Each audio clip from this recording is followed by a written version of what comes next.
हम लोग शॉपिंग बहुत करते हैं, मॉल में जाते हैं, शॉपिंग करते हैं, मार्केट जाते हैं, बहुत सारे ऐसे जगह पे जाते हैं जहाँ पे हम लोगों को आवश्यकता पड़ती है सामान खरीदने की। बहुत बच्चे लोग कंफ्यूज रहते हैं कि भैया ये सामान इतने में खरीदे थे, इसका इतना परसेंट डिस्काउंट था, तो हमको कितना चुकाना पड़ेगा। आप लोगों को ऐसा फेस करना पड़ता होगा। नया नया टी शर्ट कॉम्बो ऑफर निकलता होगा मॉल में, वहां लिखा होगा 25% ऑफ, 70% ऑफ, लेकिन पता नहीं है कैसे कितने परसेंटेज निकालते हैं, डिस्काउंट कैसे निकालते हैं।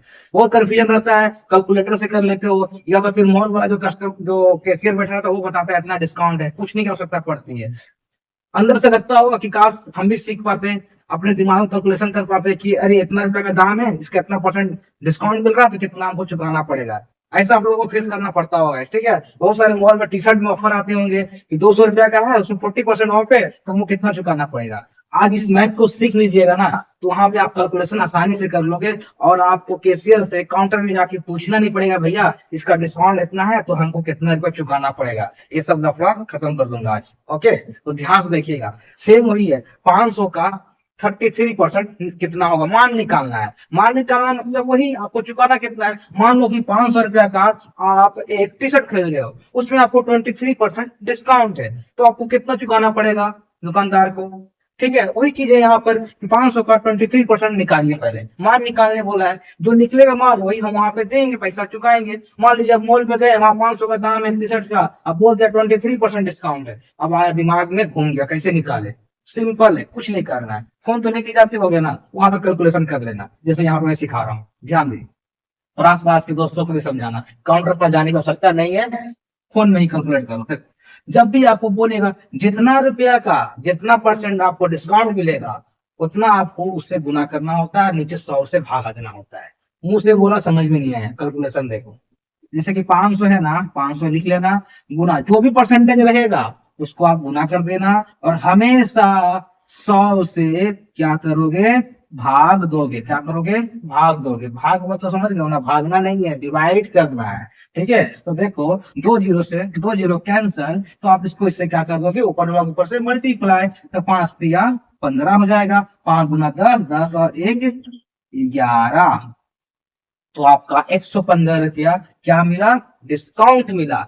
115 रुपया आपको क्या मिला, छूट मिला उसमें। अगर डिस्काउंट को होगा तो 115 रुपया 500 में घटा देना, जो बचेगा पैसा वो दुकानदार को दे देना। ठीक है, वही आपका क्या हो गया, उस कपड़ा का दाम हो गया। जैसे कि मॉल में गए, 500 का 23% डिस्काउंट था, तो 23% कितना होता है 500 का, तो 115 रुपया होता है। तो आप 500 में 115 रुपया घटा देना, और जो पैसा बचेगा वो आपको दुकानदार को चुका देना है, और 115 रुपया आपका फायदा हो गया। यही होता है डिस्काउंट होता है। तो मान भी निकालने बोला, निम्न का मान निकाले, तो 500 का 23% कितना होता है, तो 500 का 23% 115 रुपया होता है। ओके, इसी प्रकार से मान लो कि आप मॉल में गए, 800 का एक कपड़ा है, इसमें 2.5% डिस्काउंट है, फिर कंफ्यूजन है, अब 2.5 क्या है, अरे भैया वही प्रोसेस है।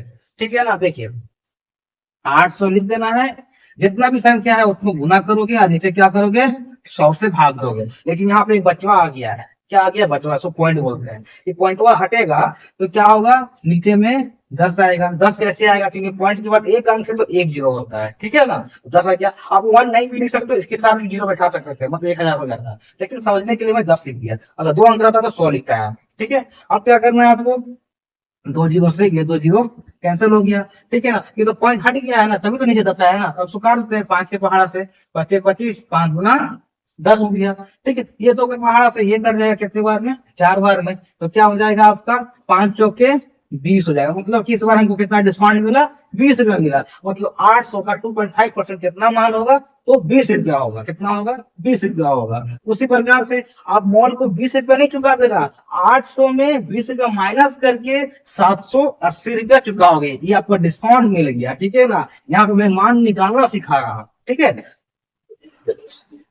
सॉरी गाइस, थोड़ा सा तबीयत खराब है तो माइंड मत कीजिएगा। अब देखिए 1000 का 0.4% बोला है यहाँ पे। सेम उसी तरह से 1000 लिखेंगे, गुना 0.4 लिख देंगे, नीचे क्या करेंगे 100 लिख देंगे, पॉइंट हटेगा तो क्या होगा 10 होगा। ठीक है, अब क्या होगा, 2 जीरो कैंसिल, ये 1 जीरो से 1 जीरो कैंसिल, कितना आ गया, छुच्छे 4 बचा है खाली, तो 4 भी 1 से गुना करेंगे कितना आएगा, 4 ही आएगा।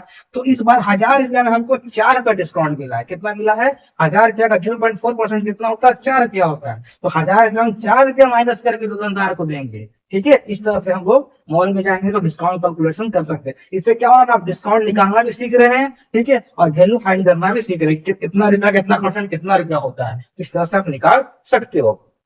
यहाँ पे देखिए, इस क्वेश्चन को मैंने आप लोगों के लिए छोड़ा है, इससे आप लोग फटाफट कमेंट बॉक्स में मार के दिखाइए, ताकि मैं समझ सकूं कि आप लोगों को मैं जो मैथ बताता हूँ अच्छी तरह समझ में आ रहा है। अगर कहीं कंफ्यूजन है तो कमेंट करें, उसका रिप्लाई मैं अच्छे से दूंगा और एक्सप्लेन भी कर दूंगा गाइस। तो हमेशा की तरह मैं बोलता हूँ, जो मेरे चैनल नए हैं वो चैनल सब्सक्राइब कर ले, पेज को फॉलो कर ले, और एक लाइक तो बनता है गाइस। मिलता हूँ नेक्स्ट वीडियो में, अभी के लिए ऑल द बेस्ट।